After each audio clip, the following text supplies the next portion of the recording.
welcome. I'm Stella Betts. I am a board member of the Architectural League and also a principal at LEVENBETTS. I'm delighted to be here tonight to have the opportunity to introduce and have a discussion with Sandra Barclay and Jean-Pierre Crousse of Barclay and Crousse. But first, I'll begin with some thank yous. This program is supported in part by the public funds from the New York City Department of Cultural Affairs in partnership with the City Council and the New York State Council on the Arts, with the support of Governor Andrew Cuomo and the New York State Legislature. And special thanks goes to the Irwin S. Channon School of Architecture at Cooper Union, Dean Nadir Tarani, and Associate Dean Elizabeth O'Donnell. The Architectural League additionally thanks its members, whose support helps make possible this and other programs. Sandra Barclay and Jean-Pierre Crousse are both originally from Peru, born and educated. But then they moved temporarily to Paris, where they established their practice, Barclay and Crousse, in 1994. Then in 2006, after living in Paris for 16 plus years, I think, not sure if that still counts as temporary, they moved back to Lima, but they still maintain a part of their practice in Paris. They also both teach in Peru and are currently teaching a studio this spring at Yale University that focuses on climate change and infrastructure. They have won numerous awards, too many to list, but here are a few of the highlights. The IIT Chicago Mies Crown Hall Americas Prize in 2018, the Oscar Niemeyer Prize 2016, the Peruvian National Prize of Architecture in 2014 and in 2018, Latin America Prize in 2013 given by the International Committee of Architectural Critics, and numerous other international prizes. In 2018, Sandra Barclay received the Women in Architecture Award from the Architectural Review. And together, Sandra and Jean-Pierre co-curated the Peruvian Pavilion at the 15th Venice Biennale in 2016, which was awarded a special mention of the jury. It is also important to note that both Sandra and Jean-Pierre were trained as landscape designers as well as architects. Their work, as you will see tonight, is deeply influenced by the topographical section of their region in and around Lima. I first met Sandra and Jean-Pierre several months ago when I went to hear them lecture at Columbia. After the lecture, a group of us went to dinner and we walked down from the Columbia campus through Morningside Heights, experiencing the topographical section of Upper Manhattan, which seemed like the perfect walk to take with Sandra and Jean-Pierre. It was about the closest that Manhattan can be to Lima. I would like to begin my introduction with a quote from Rosalind Krauss. In her essay, Sculpture in the Expanded Field, Rosalind Krauss writes about the transformation of sculpture in the 60s and 70s from a singular modernist idea to one that is more expansive and inclusive of elements of architecture and landscape, thereby denying any defined categorization of type or discipline. Krauss writes, and I quote, "Sculpture is rather only one term on the periphery of a field in which there are other, differently structured possibilities, and one has thereby gained the permission to think these other forms." For me, this essay on sculpture in the expanded field resonates with Barclay and Crousse's work, which I believe is equally radical in its open approach to what I think we could call architecture in the expanded field.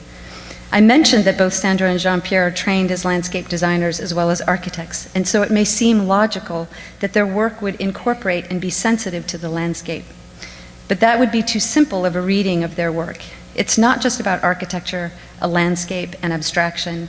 In Barclay and Crousse's work, like the radical sculpture of the 60s and 70s that Krauss writes about, elements of landscape, architecture, and sculpture are blurred and open to new territories that expand the definition of any singular discipline of architecture, landscape, or sculpture. In fact, I think looking at their work that we should expand the field even more to include climate. What is so impressive is to see how their structures are able to both be extremely specific in their placemaking in relation to site and locale, and at the same time to expand conventional notions of what defines a building, a landscape, an interior, a city, a sculpture, or an environment. There is a nimbleness to their approach that produces an incredible complexity of spatial conditions through a very efficient and economical means. The beauty and restraint of their work is inspiring. To quote Mies van der Rohe, less is definitely way more. I guess that's not really a direct quote, but a perfect example of this is their Paracas Museum situated within the historical desert landscape, which I'm sure that they're going to present tonight. The project takes its cues from the ancient Peruvian labyrinthian organization and combines it with a more contemporary approach to dynamic space. And the result is an abstraction of volumes, space, light, earth, and sky. It reminds me in some ways of Donald Judd's pieces in the Marfa Desert. But on the other hand, there are clear distinctions. First, unlike sculpture, architecture by its nature needs to function, in this case, to satisfy the requirements for an archaeological museum. Within the elegant abstraction of the forms, Sandra and Jean-Pierre are able to literally weave the spaces together such that they provide enclosed spaces while also controlling the natural heating and cooling of the gallery spaces and allowing indirect light to filter in from above. But what also makes this project distinct is the use of the material and color as seemingly coming directly out of the earth. This gives the building a quality not of an object sitting on the landscape, but an integrated structure of the landscape, an earthwork, if you will. Barclay and Crousse's work is embedded in the section, cutting, carving, hovering, integrating, framing, and filtering the earth. I'm amazed at how their work has gravity and lightness, enclosure and openness, thickness and thinness. Theirs is an elemental architecture that adeptly weaves together sustainable systems and the nuts and bolts of building and construction, all the while creating what I find to be a beautiful, abstract landscape architecture. Please join me in giving a very warm welcome to Sandra Barclay and Jean-Paul Crousse.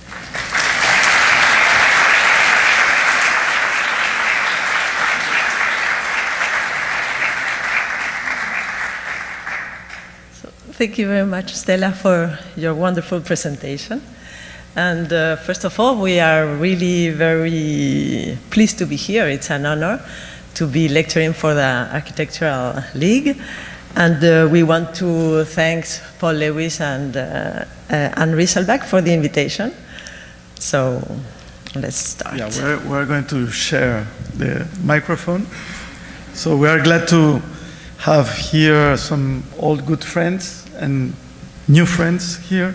So we will be trying to show you some 7 or 8 projects that are related by this section, and we're going to see why.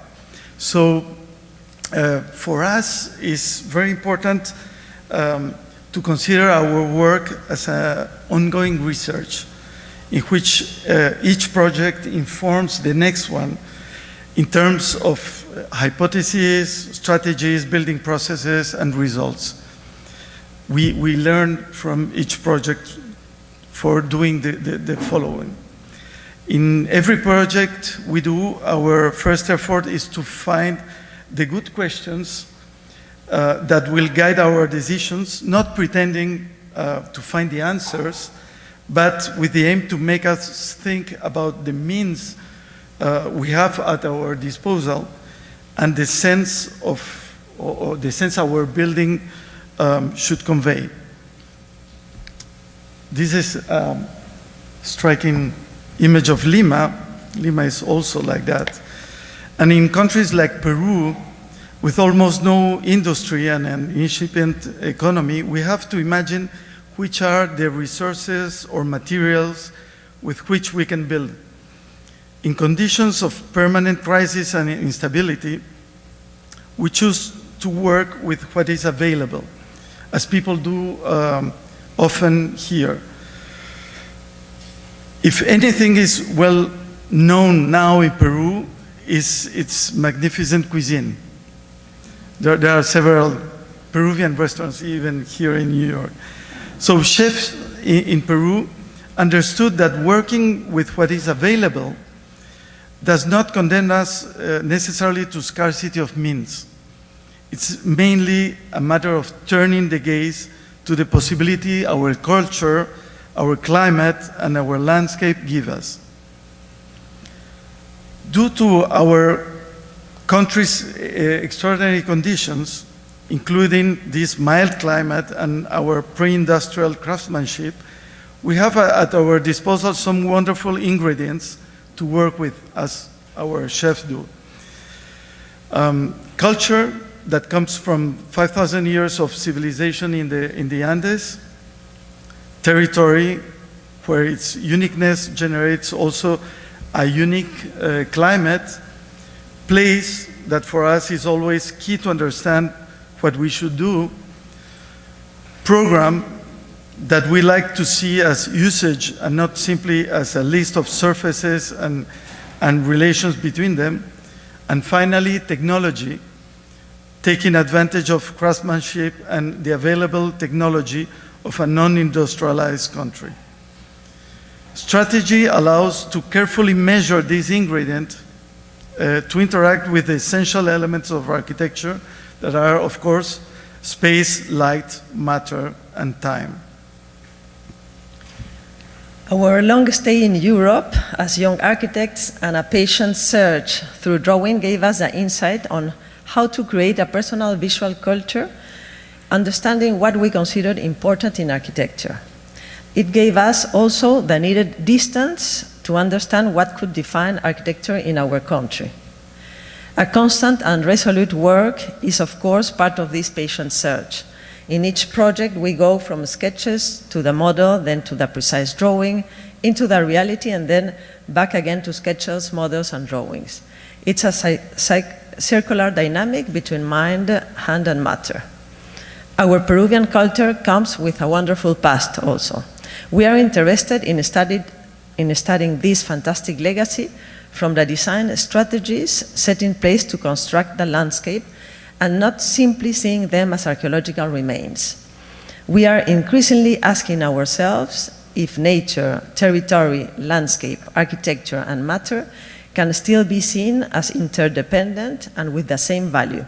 We wonder if it's still possible to create an alternate approach to architecture, abandoning the modernist rigid separation of the disciplines of architecture, urban planning, urban design, and landscape architecture that makes them a distinct and often polarized professions.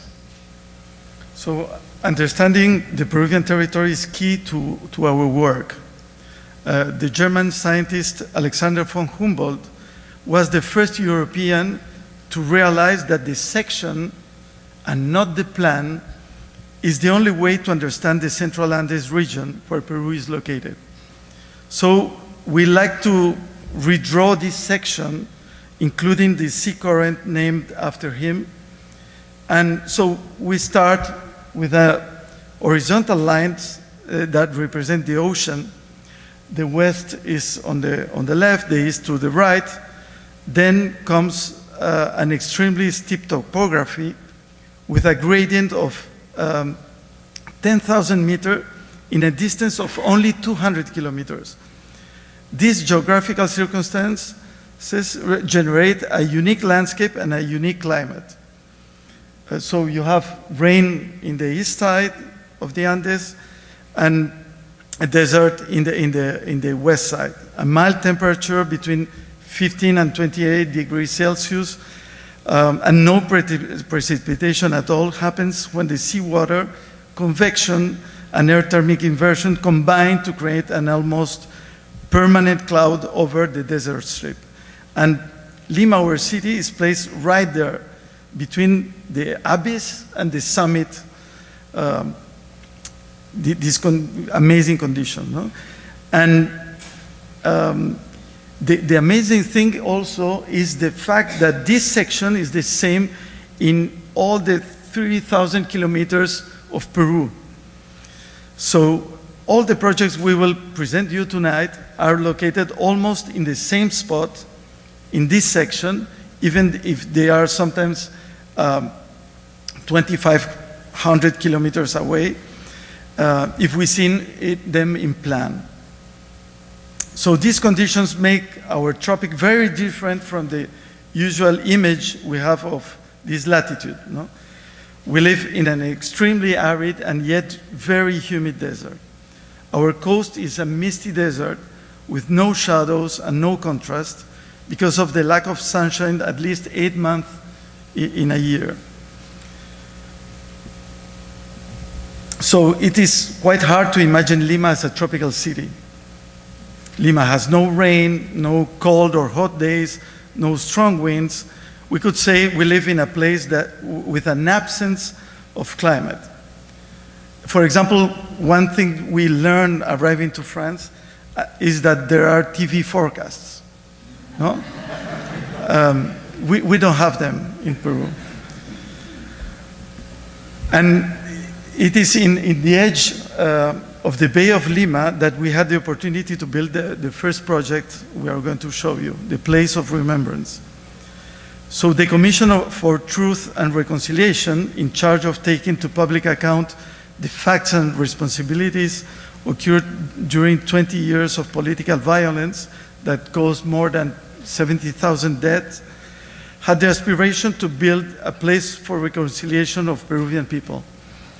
A national architectural competition was launched for the creation of a cultural center that would articulate the efforts to show to the future generations the memory of those years of intolerance in order to prevent repeating the errors of the past.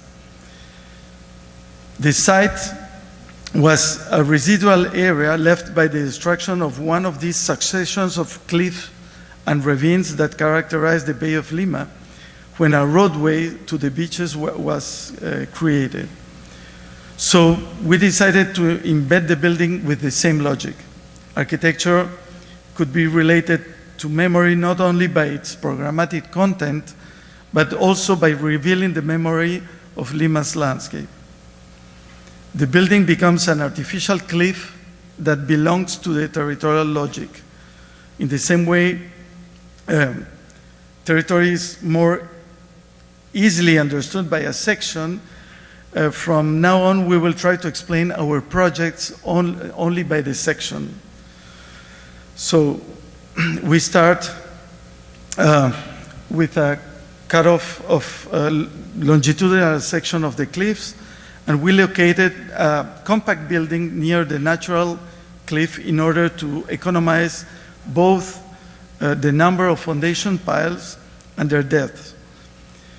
In this way, the territorial logic meets the economic logic. We had very little money, only $4 million, given by the German government. The Peruvian government didn't want to build this building.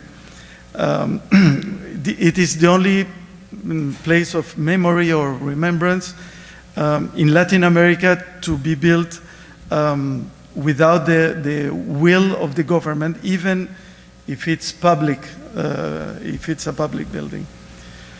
So this simple strategy opened possibilities for responding also to environmental needs.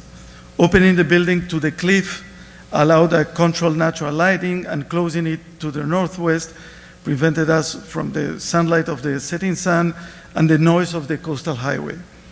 An open inner space created natural ventilation, limiting the use of air conditioning only to the auditorium. The site had still a strong handicap, and because there was no connection between the city and the site. Only a narrow passage could be done to link it to the main urban avenue with public transportation. So we decided to transform this major problem into a design opportunity. We could introduce time in the way we approach to the building. The visitor must take time to distance himself from the city, to leave daily preoccupations behind, and to get ready for an exhibit which is not easy to see, at least for Peruvians. So the visitor is literally submerged in a gap created between the cliff and the building, and the act of descending into this crevice turns gravity into a very explicit force. At the bottom of this ravine, there is marked physical presence, an intensified presence, we can say. And because we're not anymore in a urban setting, nor in a natural landscape, and neither into the beaches that are below. So this building is about giving ourselves the time of reflection. Time passes faster and faster these days, as do the evolution of technology. So on the opposite, space endures and captures time. Everything we see here is in the order of the permanent, because space is defined here by the structure, not by the technology, and not by layering of materials to insulate, waterproofing, heating, or cooling the interior spaces. So once a structure defines space and defines what is permanent, it allows us to configure not only the interior, but also the transition space between interior and exterior, which has the responsibility of capturing light and bringing it into the inside, into the interior. The notion of time is present also when we walk through the building, because the different exhibition spaces are accessible through a series of ramps. That is, of course, a magnificent device we architects have in order to slow down our urban frenzy time. We climb smoothly, taking time, guided by natural light, so we can rise the site and move through space. This is not a site work image, it is the finished building before the collection came in. The railings and the technical columns that contain the electric and security system are the non-permanent elements. They will evolve with time and be replaced eventually following needs or future technologies. And the building process is very important for us, because in our country the design process does not finish with the construction plans. Being aware that the quality of public construction was not good, and the political moment was even worse when we started building this center, the project's strength must not lay in the finishings, nor in a well-executed building. The choice of pouring reinforced concrete manually allowed us to reproduce the matter found in the cliff's alluvial strata, merging with its mass and hue, and making use of artisanal formwork assembled by hand using all wooden planks. We introduce indetermination that absorbed all the true imperfections. We consider the traces of that imperfection as part of the memory of construction. So the plans that are meant to set a future action suddenly lost their supremacy as the building itself started to draw a map that described its construction processes. So the irregular walls, the cobblestone pavement, and the traces of handcrafting are the evidence of human labor and become the maps of human intervention. At left, we can see the footprints of the watchdog you just saw in the previous image, that we insisted to keep them in the stamped cement floor of the ramp. And at right, the workers put their hands in the entry to the public plaza as a trace of the hands who literally built this place. So let's see now how the building becomes alive in a video, because it's difficult to show a building only in images. So we're trying to explain them by videos.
Okay, so we're going to the next project. We find similar landscape conditions along the Peruvian coastal desert.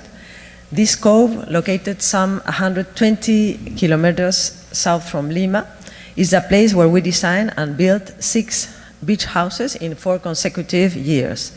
It was an incredible design laboratory in which we learned from one house to another on how to relate to this landscape. In this mild coast, architecture loses one of its major reasons for existence, to provide shelter.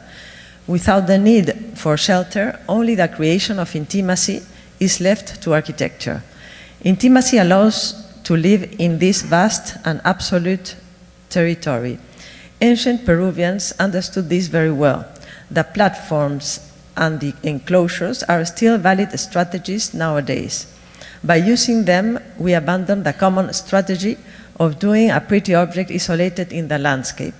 We could focus on bringing the landscape logics into architecture, creating meaningful microcosmos in each house.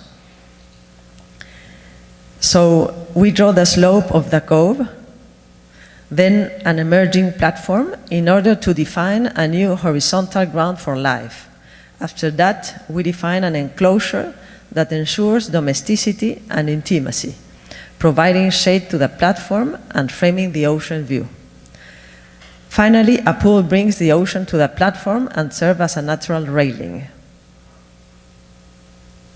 Underneath, we excavate the platform to create the rooms for intimacy, the bedrooms protected from the setting sun by the pool. From the ocean, the houses define platforms as extruded volumes from the cliff.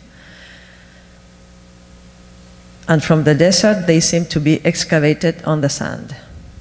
As we approach to the enclosure, suddenly we discovered a threshold between 2 exteriors, which take us into a larger exterior space, an artificial beach pointing to the ocean. A bench and the woven straw mat roof are enough to live here. As the pools are a mandatory feature in a holiday house, we propose them as ludic spaces where we can relate with our neighbors. Underneath, they act as a protection for the bedrooms. In each house, an open stairway connects the artificial beaches to the intimate spaces under the platform.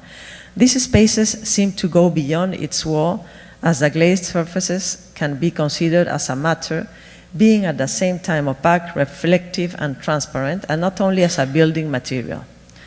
The houses are separated by in-between spaces framing the ocean, as we did in our first houses in the same location, M and X house.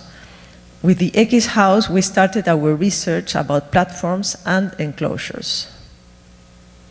And we use them also this time. That is our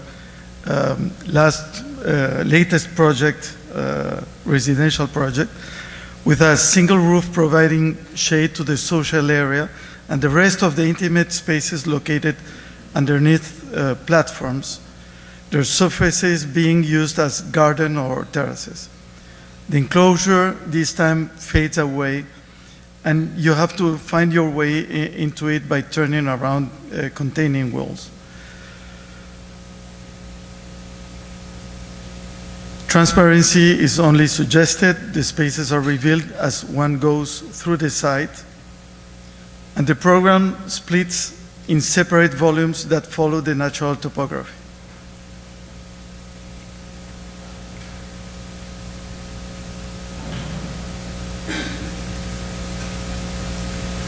We use this red pozzolanic cement, which has this color, reddish color, and that we discovered in the first houses, and we used also in the next project. Now we move 400 kilometers south to the Paracas Desert, one of the most arid in the world. Paracas people lived here 2,000 years ago and were the predecessors of the Nazca, the ones who traced the famous lines. We had at the same time a meager budget and a sublime landscape with ochre and reddish tones. The Paracas Archaeological Site Museum was destroyed by a strong earthquake in 2007, and the European Union financed its reconstruction and launched an architectural competition the following year. For us, it was not only about an archaeological museum, but also an attempt to introduce landscape logics into architecture. Seen from the archaeological burial site, the museum is perceived as a layer built over thousands of other geographical and cultural layers. It modifies landscape and at the same time depends on it, as would a rock or a trace in the desert.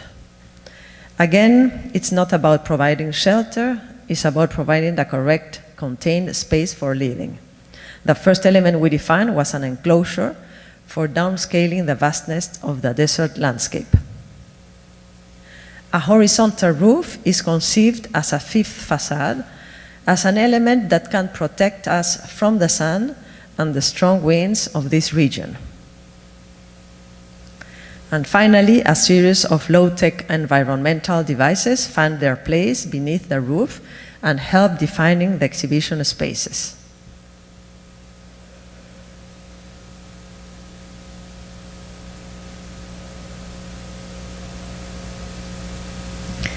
The original museum was built in 1964 by a German archaeologist, Friedrich Engel.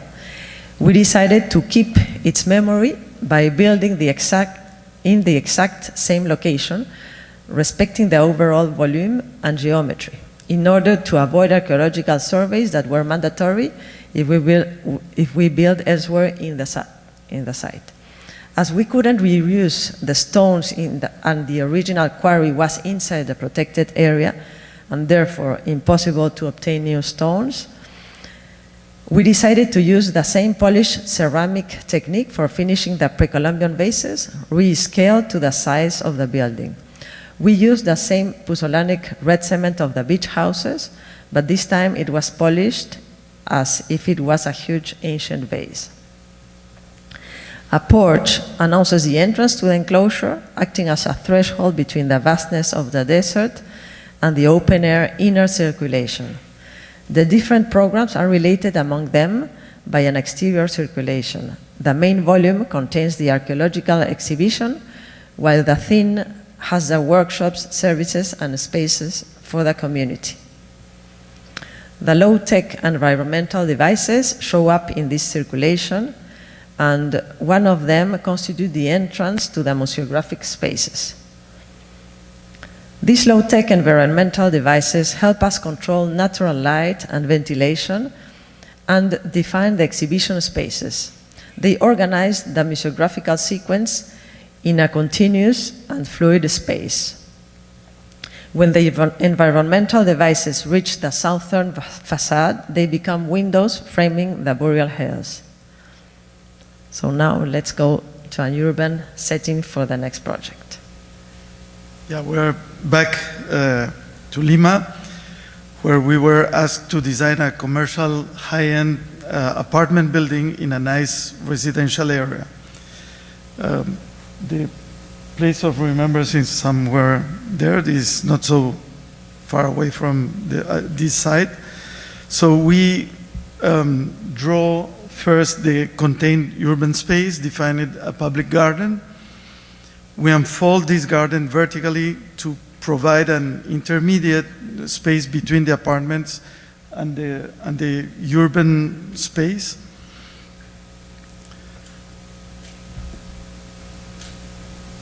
So this vertical garden we propose it as a joint ownership, common to all dwellers, which would ensure its permanence. And the vertical garden is curved to embrace the public garden, creating a subtle tension between the two. There are two apartments on each level, so the facade with brise soleil facing to the east allow to change the configuration of the apartments. That was one of the needs for the developers. So one apartment can be bigger than the other without altering the exterior.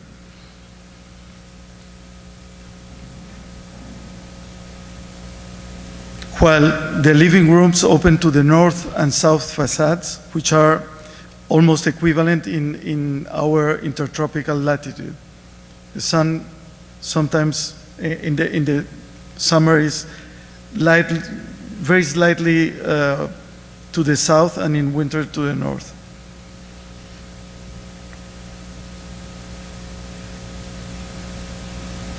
Still in Lima, we designed a restaurant in an existing pier for an historical rowing club. The club gained land over the ocean over the last 150 years, and now is one of the most important sports clubs in Peru. So this was what looked like 100 years ago, and we decided that the new restaurant should recall the memory of its first building that was gone. It was destroyed 80 years ago when the club started its expansion. So again, as we are dealing with the horizontal line of the ocean and the horizon, we created a platform separated from the pier, but in its continuity, linked by a bridge. Then there is only a roof for providing shade and skylights to bring light and provide cross ventilation. And the cantilever roof protects the interior from the setting sun.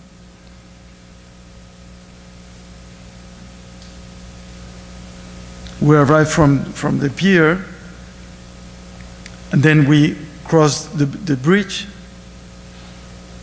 and then we arrived between these two horizontal planes, and we're literally over the sea. And the skylights that are a common feature in colonial Lima were a good way to play with light, favor natural ventilation, and hide the technical hardware, because this was again a fifth facade, because the building is seen from the cliff.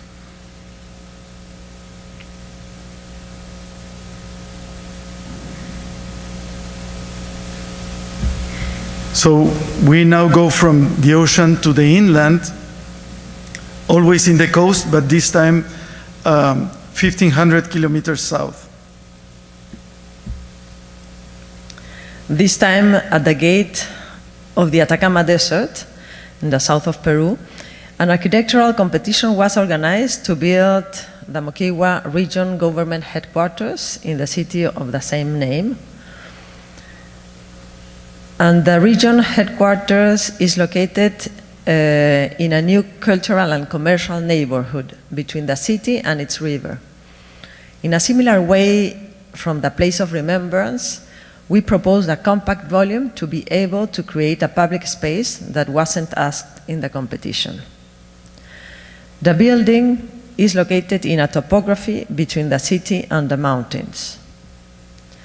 We create a plinth that contains this time services and archives to generate a new high ground. A compact structure gives place to a public square in continuity with an atrium. The atrium frames views of the city and the landscape. On top, different buildings are separated by narrow courtyards, allowing cross ventilation and direct control of light.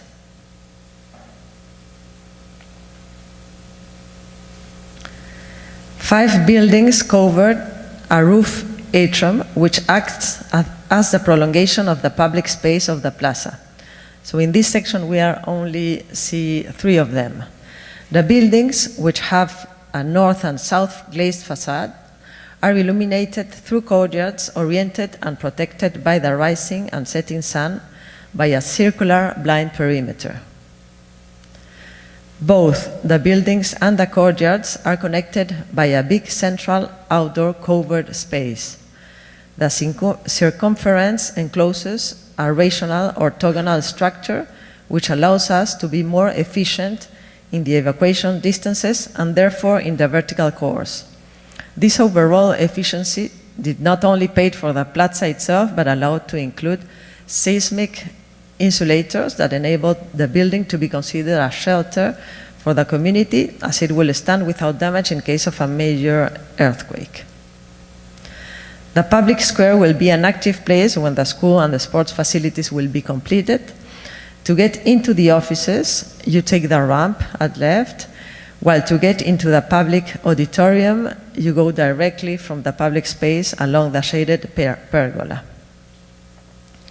We used cement precast panels as permanent shutterings for pouring concrete beams and bearing walls. The local cement plant was asked to produce 2 colors, but again, imperfection in the mixing process produced a large variety of tones, which was a gift for us, as the facade has now a very similar variety of the local stone.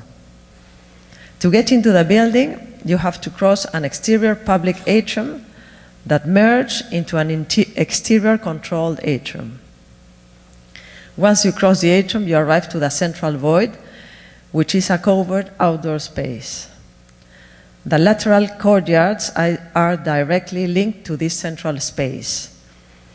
The space generated by the folding roofs allows natural ventilation and also reminds us the particular traditional houses, the geometry they used to have in the traditional houses. The central space frames the entry, the city, and the landscape. All the offices are lighted from these courtyards. And now, again, a video to show you how is the building starting to function and to believe.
This building is located very near the border with Chile. We go now to the border with Ecuador, like 2,500 kilometers north, to another kind of desert, still the desert, into the tropical dry forest. So this desert or this tropical dry forest is formed essentially by carob trees that grow over the sand dunes when El Niño phenomenon occurs every 10 or 15 years, when tropical rains come down and they grow only during these rains, and they survive for another 15 years without any rain. So it is in this landscape where we built a building for Piura University campus that is located in this city, Piura, and it's only 4 degrees south from the equator. So the university needed more space for welcoming a new student population coming from low-income rural milieu, thanks to a government scholarship. So the University of Piura accepted 700 of these students, so they needed to build new facilities of generic classrooms and faculty offices. Their aspiration was to take this opportunity to improve teaching infrastructure, and gave us also the opportunity to go beyond a standard response to this need. And when the university was founded 50 years ago exactly, in 1969, it looked like the top image.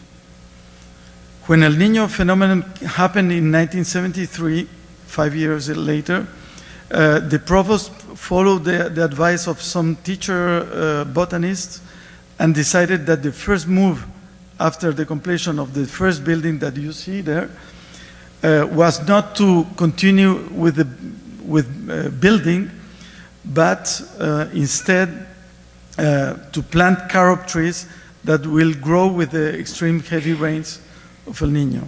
So these visions took the university to look like it is today in the lower image, in the middle of the northern Peruvian desert. This was, of course, a big inspiration for us. And our first question was about how should be a place for learning here in this tropical dry forest in the middle of the desert. So, of course, the great masters come always in our help. So reading Luican was a good hint if we wanted to go back to the roots of the question. No? When he said schools began with a man under a tree who did not know he was a teacher, sharing his realization with a few others who did not know they were students. So the tropical dry forest helped us translate this very easily into architecture. Again, the section explains the project. We start drawing the soft hills of the tropical dry forest, and we started this project by extending the shade of the forest at the place of the building. So a single horizontal line is created to define a shaded space capable of creating good conditions for learning. Here, sun is much stronger than in the other parts of the desert, and it's very hot. Then the program grows, as in La Tourette by Le Corbusier, from the rooftop down to the ground. The result is a series of buildings which are less important than the spaces in between them.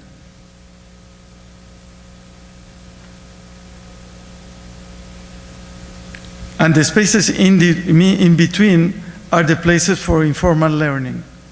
The creation of these non-hierarchical spaces for students to study, eat, connect, and discuss together outside the classrooms contributes to creating a sense of community, blurring the social and economic boundaries between the newly arrived and the urban, more urban students.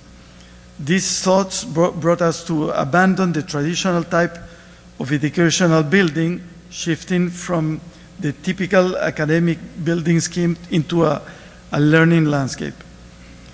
And by doing that, we were not only introducing the landscape of the dry forest, but we were also creating a new kind of urban space within the forest. The building sits in the campus and appear rotated from the urban grid. And in fact, the square shape for us was ideal in the forest where there is no predominant orientation. So what we did is to align the building with the sun orientation. So we have the north looking up, as in the dry forest where the single tree is no more important than the whole, 5 different building types form 11 independent structures disposed in a regular 70 by 70 meters by 9 meter height volume. And this apparently compact volume is in fact extremely permeable and shaded, inviting students to cross it, connecting roads and people. And by doing that, we were not only extending the shade of the forest, but making also a learning citadel where, again, in the same logic, the urban space is more important than the single buildings as in this medieval French town. So the sides of the square shape are defined by their orientation. South and north side are protected by vertical louvers, very efficient to protect both facades in the vertical sun of the equator. And instead, we protect the building from the setting sun by a system of prefab concrete panels in the west side, and in the east side, the entrances form a building, an entrance building, in the side where the campus pedestrian pathway is located. So this first building allows us to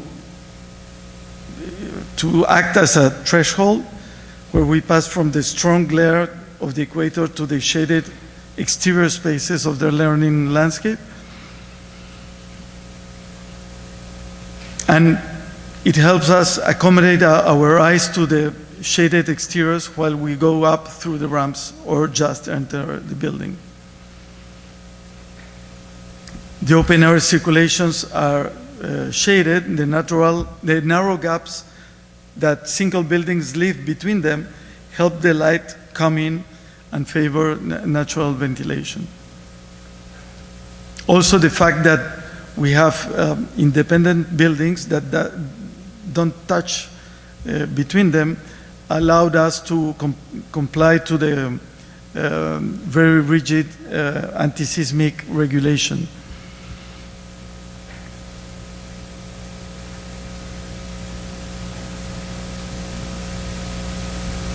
And these shaded in-between spaces provide places for casual meeting and informal learning among students.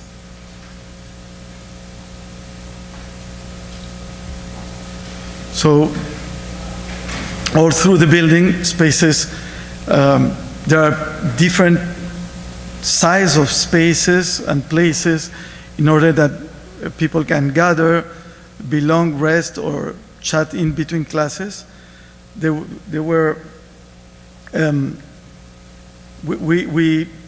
During the construction, we realized they were working well. As you can see, people were resting there. And these spaces are also meant to act as open air classrooms. And we did our first lecture in the university. We did it in one of these open spaces. As we get into the complex, the spaces get, gathering spaces get bigger until we arrive to the core of the building where these intermediate spaces are crossed by a piece of dry forest that is crossing from left to right, that we can see here. And let's finish watching how is a normal day in this building.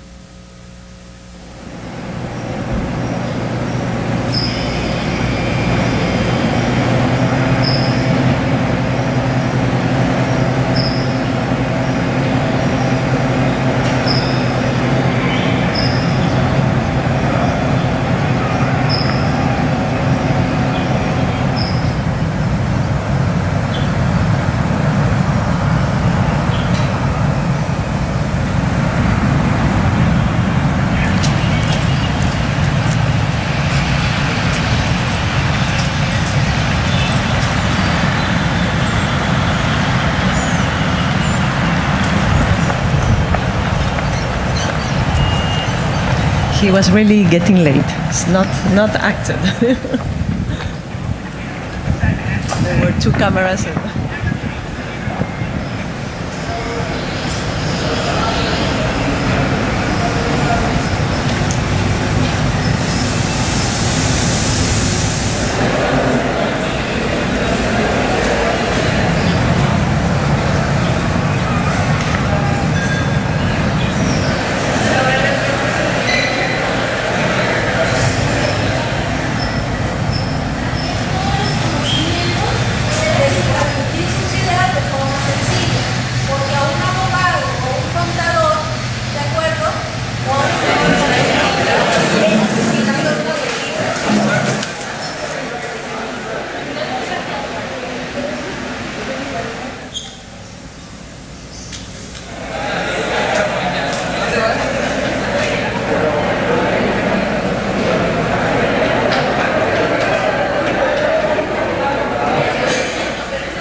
Okay, thank you.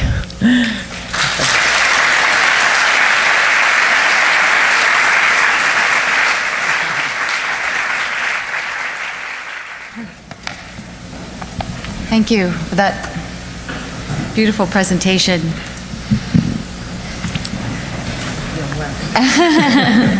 I have many thoughts and questions to ask you. Your work is so rich and that it addresses so many different scales and ideas about site, politics, process, and materiality.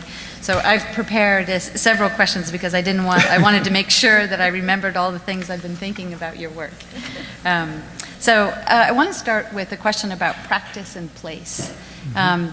It's a seemingly general but inherently very specific question, and talk about how, as architects, we practice and where we practice, and even perhaps where we grow up, how that influences our work. And in your presentation, you ask about how you define architecture in the country of Peru, and by necessity, that needs to look at the history of place, the physical history of the landscape, as well as the cultural and political history. And in your talk, you describe the local physical topography and climate as having a very significant impact in your work. But also, earlier, of course, you reminded us that Peru has had a violent political history, especially from 1980 to 2000 with the acts of Shining Path and corrupt government. And in this way, Peru has been, and in many ways still is, in a constant state of crisis and instability, as you've described. And you have very successfully been able to take some of the limitations of this crisis condition, if you will, and make opportunities to seek out possibilities or to work with what is available. I'm interested to hear a little bit more about what it's like to practice in this type of political and cultural environment, especially because you've had a unique experience and opportunity to practice in Paris for the 16 years and then in Lima, two very different locales. And for instance, when you spoke about the project, The Place of Remembrance, you said the building was built in spite of the government and not by the government, and that the Peruvian government did not want to do the building, at least initially, which sounds pretty intense, to say the least. Can you speak a little bit more about how the two experiences, practicing in Paris and Lima, differ, and what was difficult and what was perhaps easier in terms of design, practice, and the process of getting public work built in these two locales, and how the history and the politics of place influence the way that you define spaces in your architecture? In other words, how does it make you think differently about public space, access, inclusion, and equity? Okay. Yeah, I think there's an enormous difference between working in France and in Peru. In France, our work was almost all concentrated in public competitions, and public competitions are like granted. You don't even think that there's another possibility of doing architecture. But at the same time, the society is so well structured that there's little gaps that where you can escape from the industry of construction. That sounds familiar. And what happened, what happened is that in France, in Europe in general, I don't know here, maybe it's the same, I think it's the same. Construction is dominated by insurance companies. Now, so you can do only what insurance companies let you do. No? So when we went to Peru, we went back to Peru, we didn't go there thinking that it was better to work in Peru than in France. It was a series of family, personal, and decisions that we took. But we found that there were a lot of interesting things related to instability. So first of all, for example, the way society is not well structured, it's a big opportunity. It has a lot of downsides also, but for us it was a big opportunity to try to continue research and like try to innovate in the sense we do architecture. We can do architecture in Peru.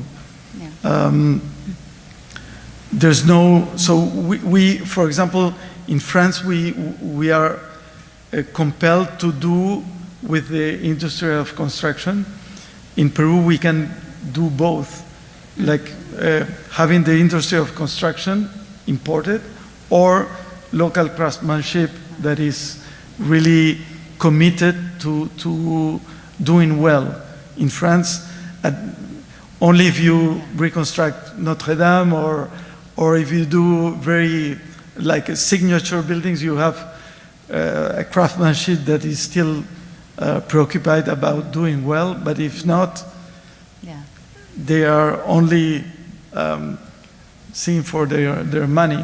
So in Peru, there are still people concerned about doing the best they can. No? The craft. And also, I think it was very important for us to...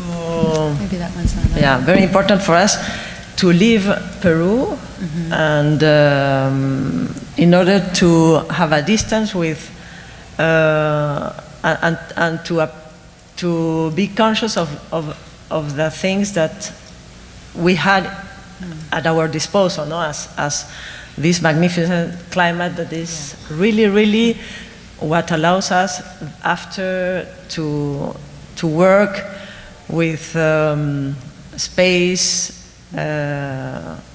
light and topography in blurring the limits between exterior and interior.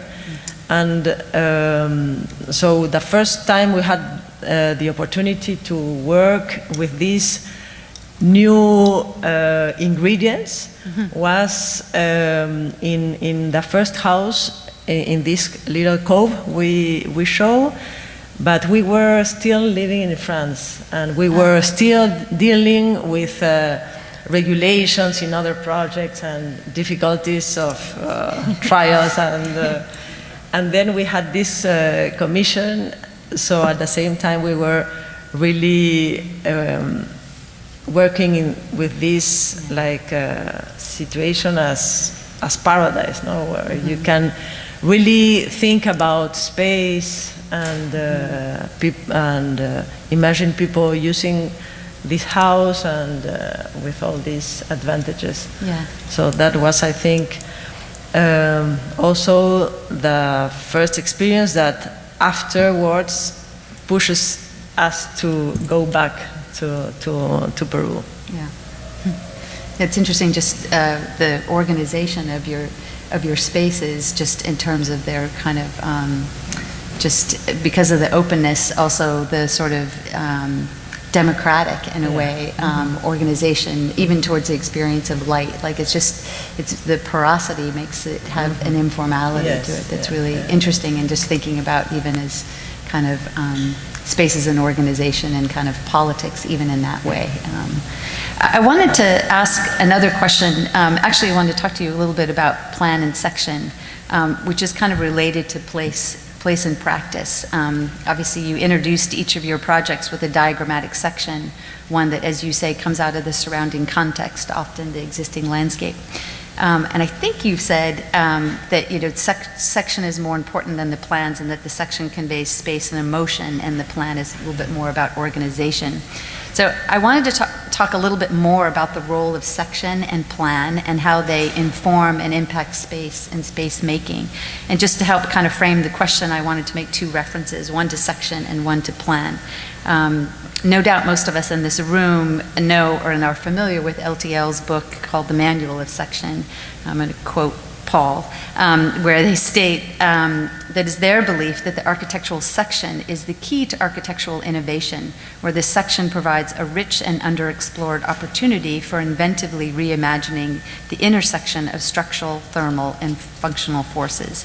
And in addition, the section is the site where space, form, and material intersect with human experience, establishing most clearly the relationship of the body to the building, as well as the interplay between architecture and its context.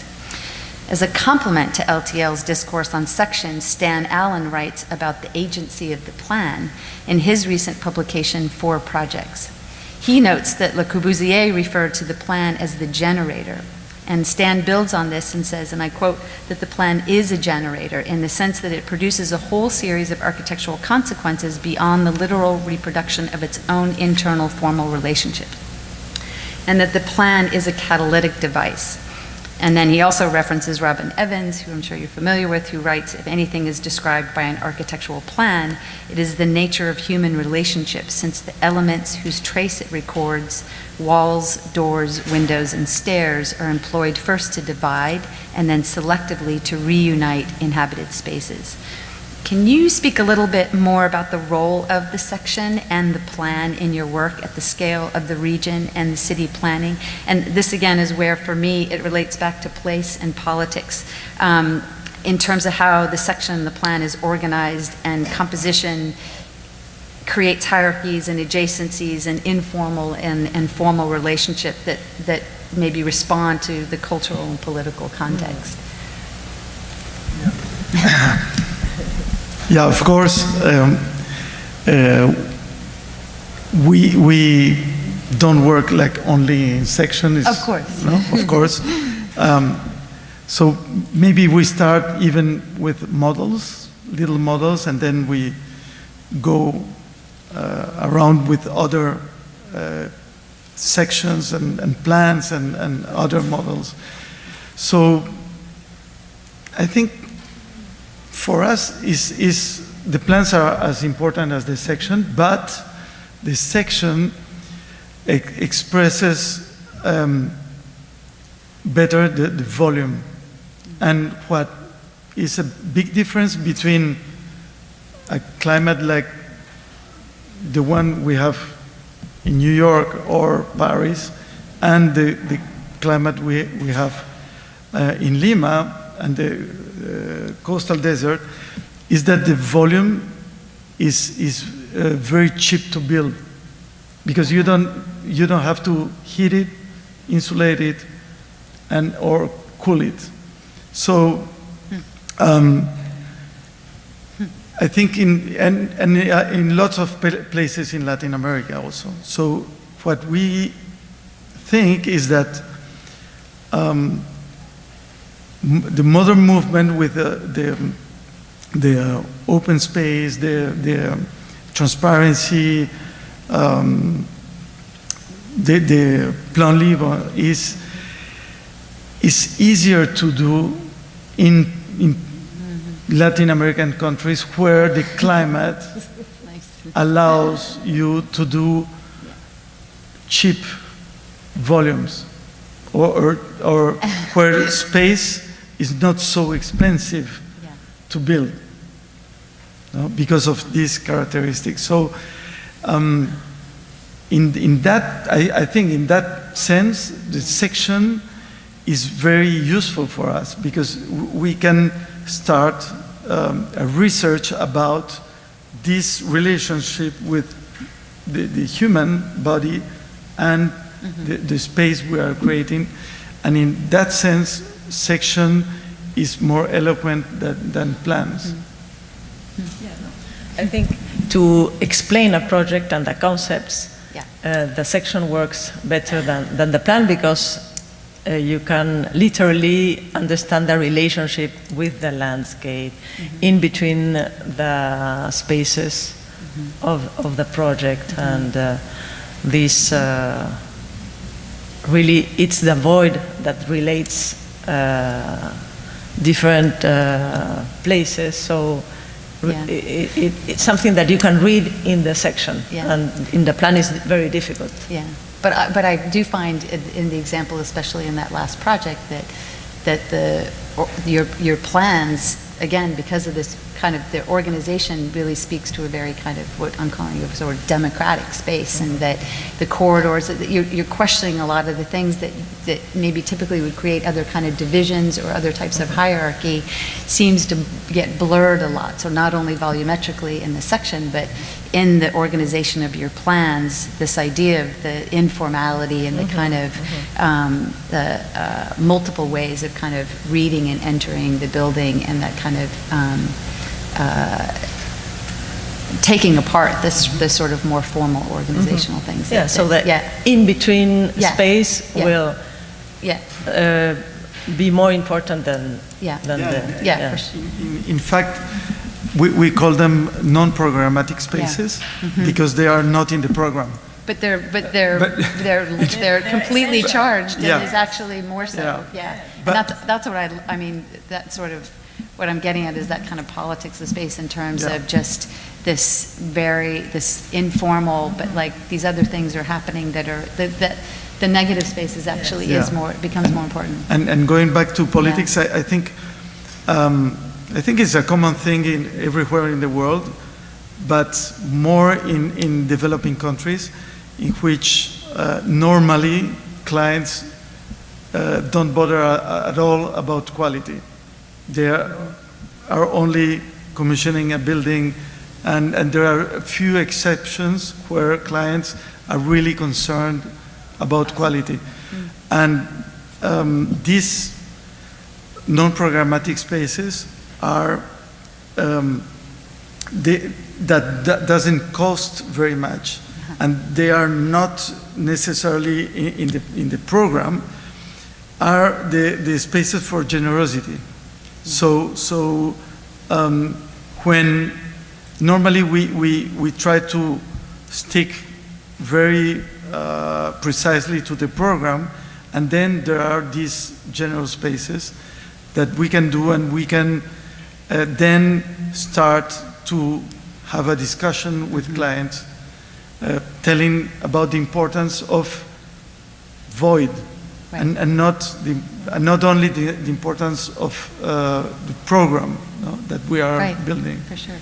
And of course, in Piura and in Peru, climate helps. But in Piura, there was also this needed for shaded spaces, because in all the campus, the other buildings are really pavilions, and they don't have any place where students can gather in the shade. So, or you're inside the building, or you're outside in the sun. Yeah. It's very hard. So, this building, offering these shaded spaces, start to be like a important point for all the campus. Yeah. And when you get into, you feel that the temperature lows like 4 or 5 degrees. So it's really began a. One thing I was thinking Yeah. about the previous questions, and the difference between our work in France and the work in Peru also is that when you do interior spaces, they are inside always, and the outside is always the exterior. And in Peru we can do Urban interiors. the outside is not necessarily exterior, Right. and the inside is not necessarily an interior. Right. So that those ambiguities are at the core of our Yeah. work. Yeah, I think that is where the plan is catalytic. I also wanted to ask you a question that's not in direct response to what you presented tonight, but is something that I see in your work, and I'm curious to ask you. And that's the role of art or abstraction in your architecture. It's also related to the Rosalind Krauss quote that I said at the beginning. Last December here in this hall at Cooper Union, the Architectural League hosted a series of short presentations followed by a conversation that was in response to Henry Cobb's recent book, Words and Works. And the presentation and discussion was titled The Predicament of Architecture, the predicament being the condition of architecture as being stuck between needing to be useful and being a work of art. Your buildings, in my opinion, similarly work within this predicament, and it seems to be that in many of your projects there's even this other layer that is budget, since many of your projects not only satisfy kind of usefulness and environmental responsibility, but are deeply artistic, and what is I think so impressive is that often you do this within these limited budgets. Can you talk about the role of art or abstraction in your practice and the opportunities with the practical and the real? I think in Western countries, abstraction in architecture was had a very strong influence from art. In our case, I think is more a consequence of landscape, because landscape is so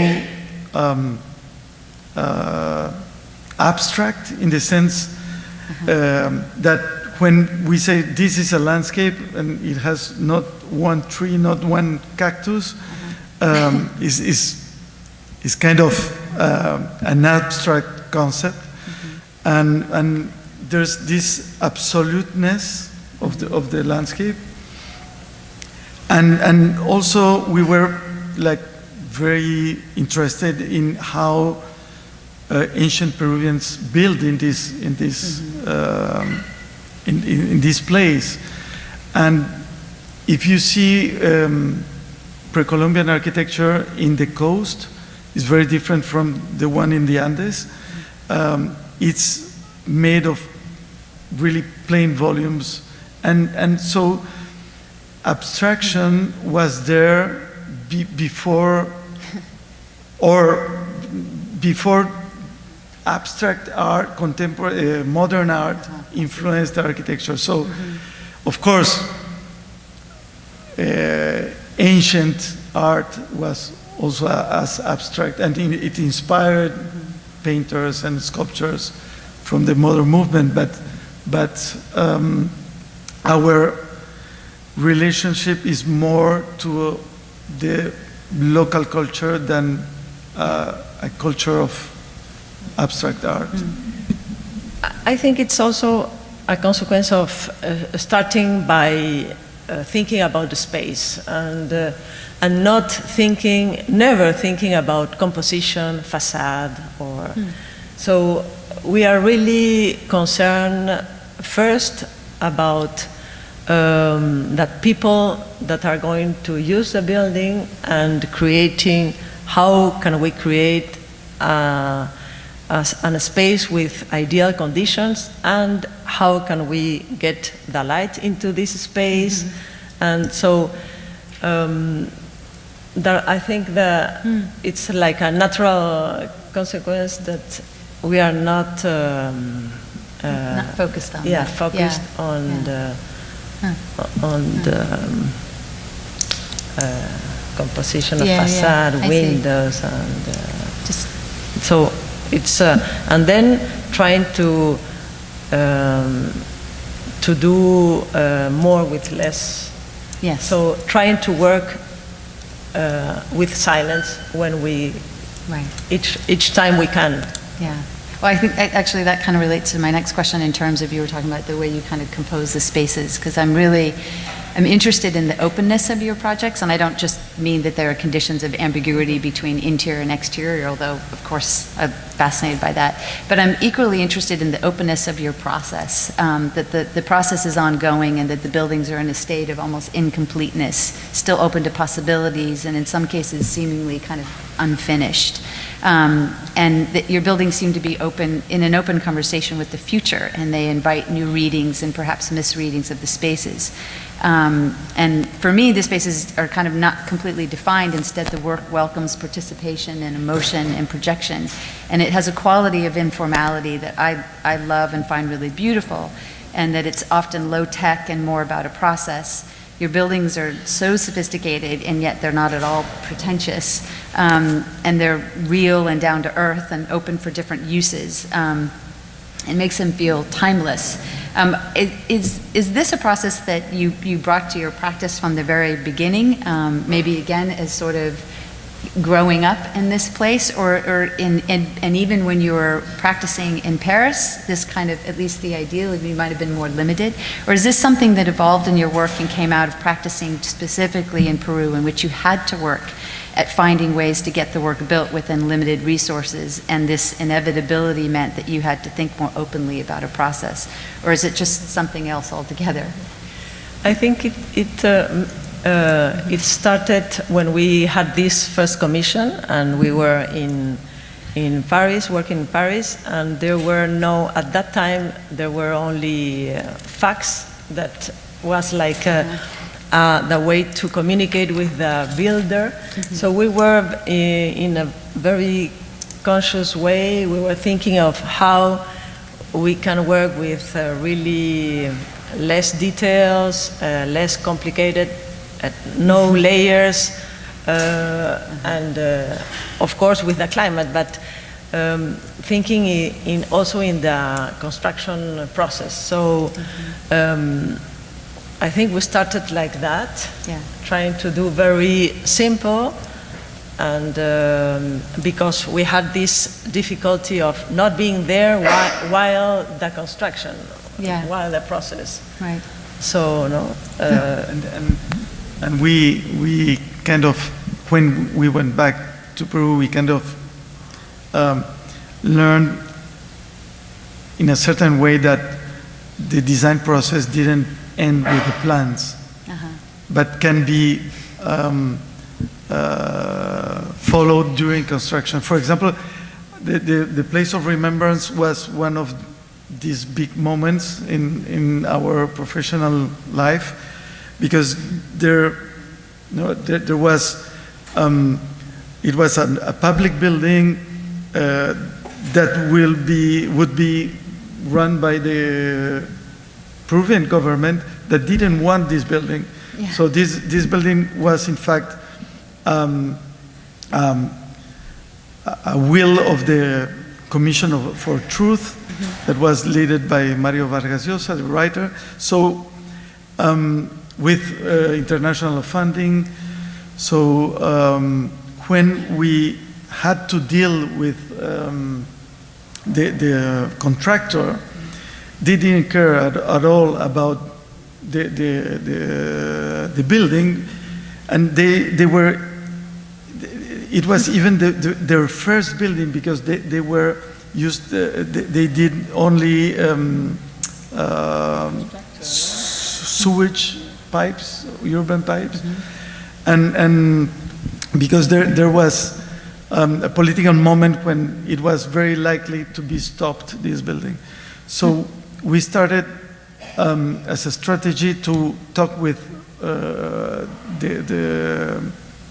the builders, not the contractor, but the workers, and try to explain them the importance of this building for Peruvian society, and why it was important to do that, and so they started to do things that they were not supposed to do, because of in a good way. In a good way, in a good way.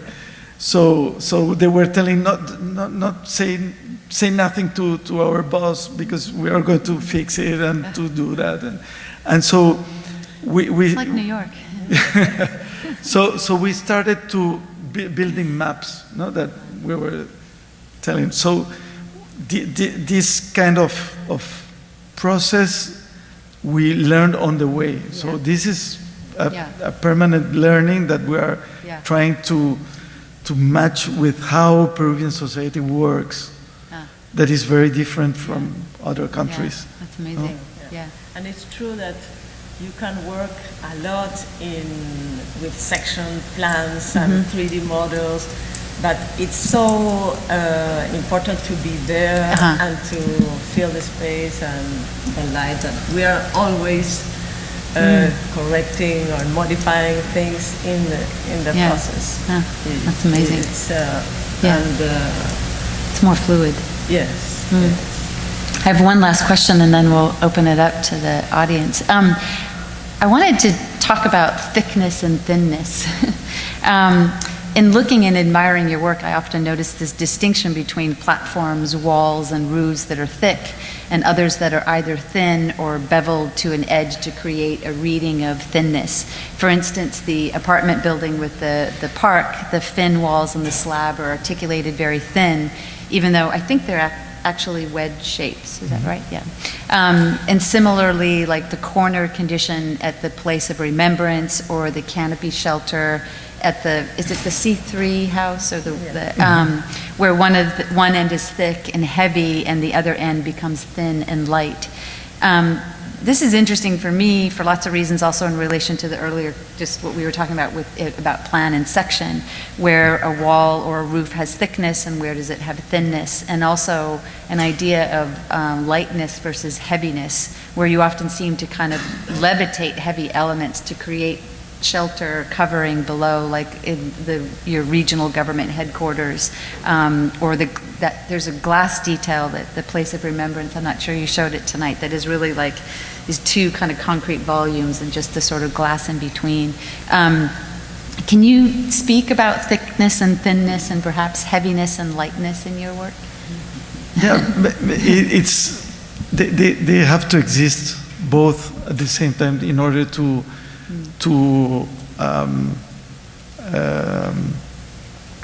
have to provoke a meaning to each other, no? Yeah. To influence each other. But that's like a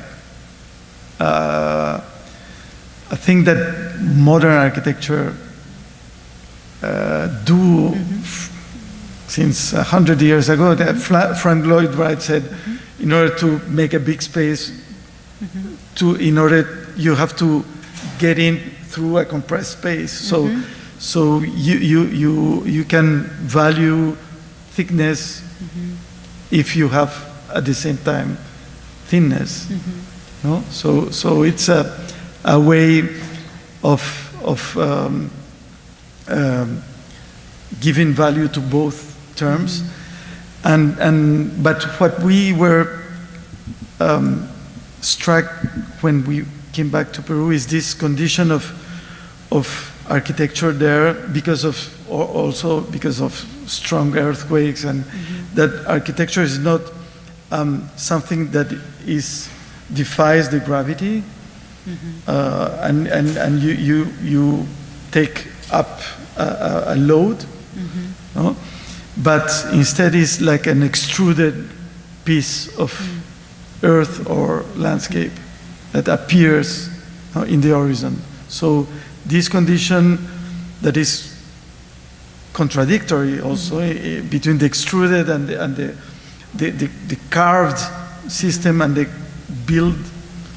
pieces built one after the other are two very different systems of conceiving architecture, and we like to make this ambiguity between the two. No? Yeah. Yeah, I think we are also in Peru. We are naturally working more with mass and heaviness than with light, and also because the working with concrete is something that in Peru is current way to do things, and it's not so expensive, and so it will be like the first option we will study in each project. No? Working with metal is very. We don't have really a know-how in as a cultural way of construction in Peru, so it will be more difficult. Yeah. And also working with concrete is so nice because you can create all the structure will define the space, no? And you can model this space as you want with concrete. It's like really a great material, no? Yeah. In metal, it will be so different, and I'm with you. yeah. Is there questions from the audience? Two? Oh, yes. Of course, I can't see. Yes, I think there are microphones here as well. Oh, do you want to go to the? Yeah.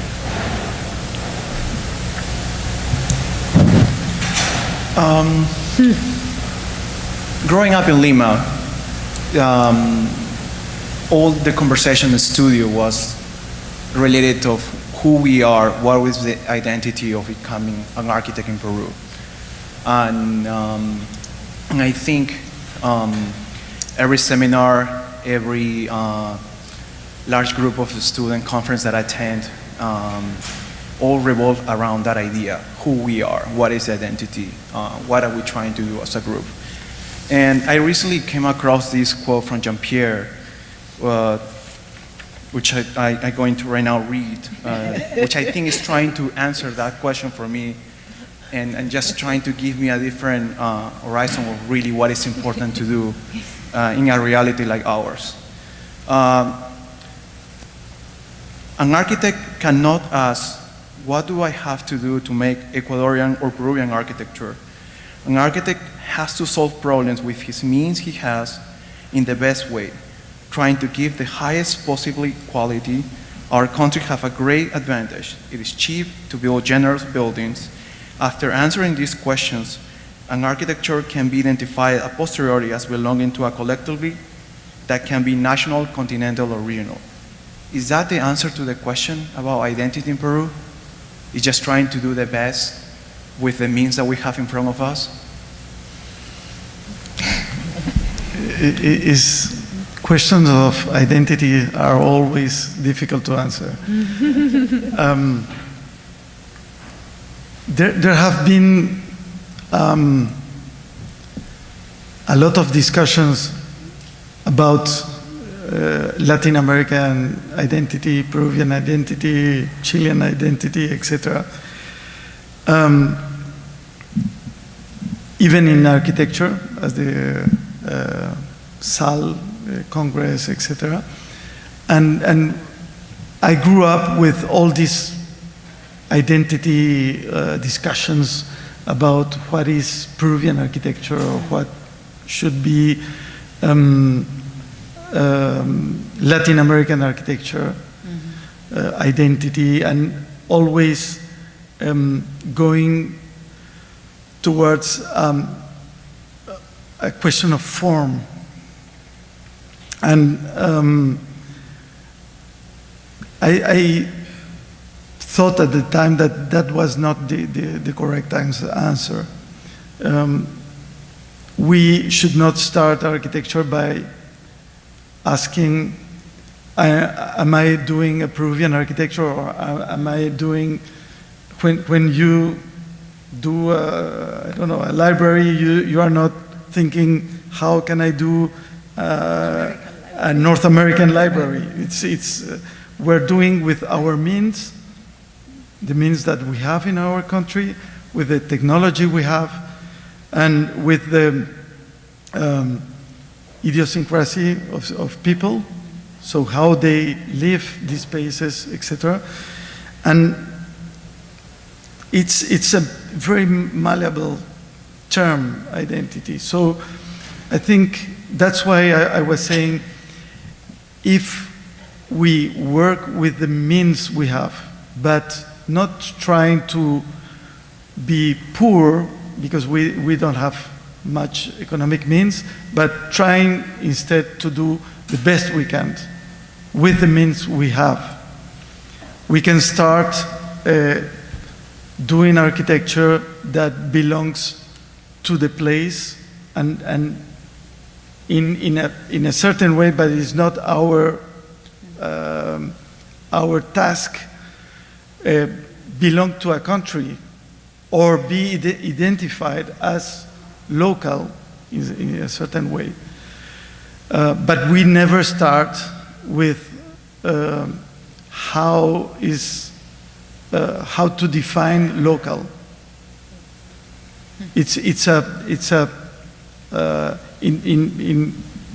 the best case, it would be a consequence, but never a starting point. One more question? Yes. Yeah. Well, fantastic evening. Just incredible. My students and I travel to each year to some of these places, most of them, including Paracas. But my question is, all the materials, I think you answered it about the concrete being cheaper, but then what about diorite granite of the Andes? And what about the different woods that are, the eucalyptus whole story is of it coming and going. But have you really got some of your projects that are the incredible diorite granite incorporated, as an example? Yeah, we are working now some projects in the Andes where we can use stone. There is no local stone in the coast. You have to take it from the Andes. But I will tell a story with the first house we did from France.